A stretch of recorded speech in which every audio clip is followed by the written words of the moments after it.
1967 में रिलीज हुई anti war film अमन अपने समय से बहुत आगे की फिल्म थी। शायद यही कारण था कि फिल्म दर्शकों के सर के ऊपर से निकल गई।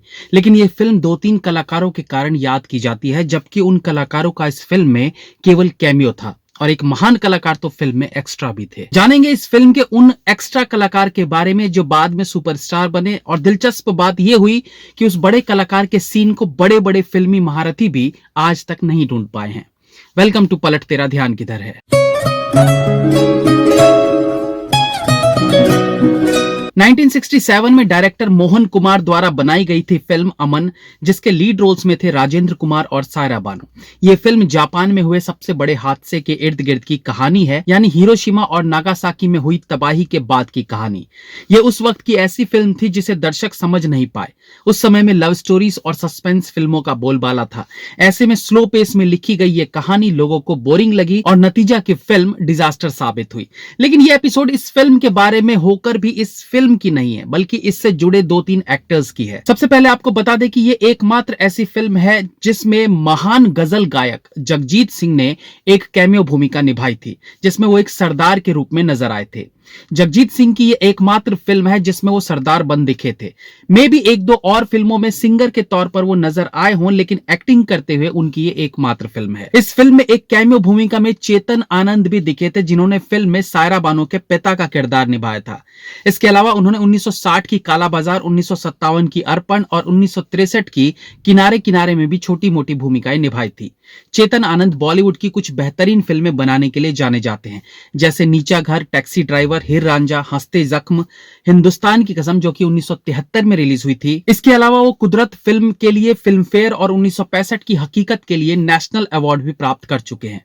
चेतन आनंद एक्टर देवानंद के छोटे भाई थे। अब आते हैं इस फिल्म के उस एक्स्ट्रा कलाकार पर जिसका पूरा चेहरा भी सही प्रकार से फ्रेम में नहीं आ पाया था। बावजूद उसके आगे चलकर वो ऐसा एक्टर बना जो हजारों एक्टर्स के लिए प्रेरणा थे। हम बात कर रहे हैं एक्टर नसीरुद्दीन शाह की। 16 साल के नसीरुद्दीन शाह इस फिल्म में एक एक्स्ट्रा के तौर पर नजर आए थे, जो कि कैमरे के सामने उनकी पहली परफॉर्मेंस थी। बल्कि इसे परफॉर्मेंस कहना भी गलत होगा। हजारों की भीड़ में पीछे खड़ा एक लड़का जिसका आधा चेहरा मात्र आधे सेकंड के लिए नजर आया होगा। किसे पता था कि यह चेहरा वहां खड़े हजारों चेहरों में सबसे ज्यादा प्रसिद्ध होगा।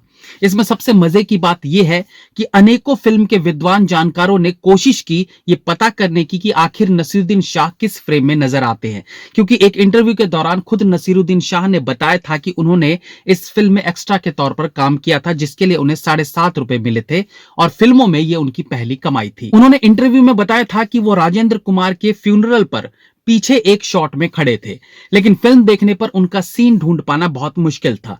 एक्चुअली जब आप एक इतने बड़े एक्टर के बारे में सुनते हैं कि उन्होंने इस फिल्म में कैमियो किया था, तो उन्हें ढूंढना आसान रहता है, क्योंकि कैमियो का मतलब एक आध डायलॉग भी उनके हिस्से आए होंगे ऐसा हम सोचते हैं। लेकिन अगर बड़े एक्टर ने एक्स्ट्रा के तौर पर काम किया हो तो भी इतना भरोसा होता है कि एटलीस्ट एक पल के लिए उसका चेहरा दिखा होगा सीन में। लेकिन नसीरुद्दीन शाह का पूरा चेहरा तक फ्रेम में नहीं दिख पाया। हमने लास्ट के क्लाइमेक्स सीन को बड़े गौर से देखना शुरू किया, हीरो के पीछे खड़े अनेकों चेहरों पर नजर गाड़े रखा और अंततः एक ऐसा चेहरा पीछे दिखा जो एक्चुअली नसीरुद्दीन शाह का था। इस बारे में हमें बताते हुए खुशी इसलिए हो रही है कि अब भी फिल्मों के जानकार नसीरुद्दीन शाह को अमन फिल्म के क्लाइमेक्स में ढूंढ ही रहे हैं। जब नवाजुद्दीन सिद्दीकी ने फिल्मों में प्रख्याति पाई, तब उनके द्वारा किए गए एक्स्ट्रा की खोज भी की जाने लगी थी। नवाजुद्दीन के भी शुरुआती करियर की बात करें तो एक सर्फ के एड में उनका धुंधला सा एक चेहरा आधे सेकंड के लिए दिखाई देता है, फिर धीरे धीरे उनके छोटे छोटे परफॉर्मेंस देखने को मिले। लेकिन नसीरुद्दीन शाह का ये एक्स्ट्रा कलाकार वाला सीन शायद ही कभी मिल पाता अगर इसे बड़े ध्यान से नहीं देखा जाता तो। इस फिल्म के बाद ही नसीरुद्दीन शाह ने आगे चलकर एनएसडी ज्वाइन किया और फिर एक ऐसे एक्टर के तौर पर ओमपुरी के साथ खुद को स्थापित किया जिन्हें बॉलीवुड का हीरो बनने का कोई हक ना होने के बावजूद, क्योंकि उस वक्त केवल खूबसूरत लड़कों को हीरो माना जाता था, उन्होंने अपनी एक ऐसी जगह बनाई जिसके कारण आज भी अनेकों स्ट्रगलर या जो हीरो बनना चाहते हैं वो उनसे प्रेरित होते हैं। नसीरुद्दीन शाह, ओमपुरी जैसे एक्टर्स ने एक एग्जाम्पल सेट किया कि एक्टिंग में दम है तो शक्ल सूरत कोई मायने नहीं रखती। इस फिल्म में एक और महान शख्सियत ने पहली और आखिरी बार कैमियो रोल किया था, जिनका नाम था डॉक्टर बर्ट्रैंड रसल, जो दुनिया के महान मैथमेटिशियन और फिलोसफर थे। तो ये फिल्म उस वक्त भले डिजास्टर साबित हुई हो, लेकिन बॉलीवुड की फिल्मों का जिक्र होता है तो इस फिल्म को जरूर याद किया जाता है, जिसका एक कारण इन 4 महान शख्सियतों का कैमियो अपीयरेंस भी है। बड़े फिल्मी जर्नलिस्ट श्री राजू भरतान के मुताबिक 1961 से 1966 तक राजेंद्र कुमार को जुबली कुमार का तमगा मिला हुआ था। 1967 में पालकी और अमन जैसी फिल्में थी जो फ्लॉप रही, जिसके बाद उनका जुबली स्टार का स्टेटस छीन लिया गया था। आई होप आपको ये एपिसोड अच्छा लगा होगा। Be safe, have fun. मिलते हैं अगली बार फिर किसी नए एपिसोड के साथ। तब तक के लिए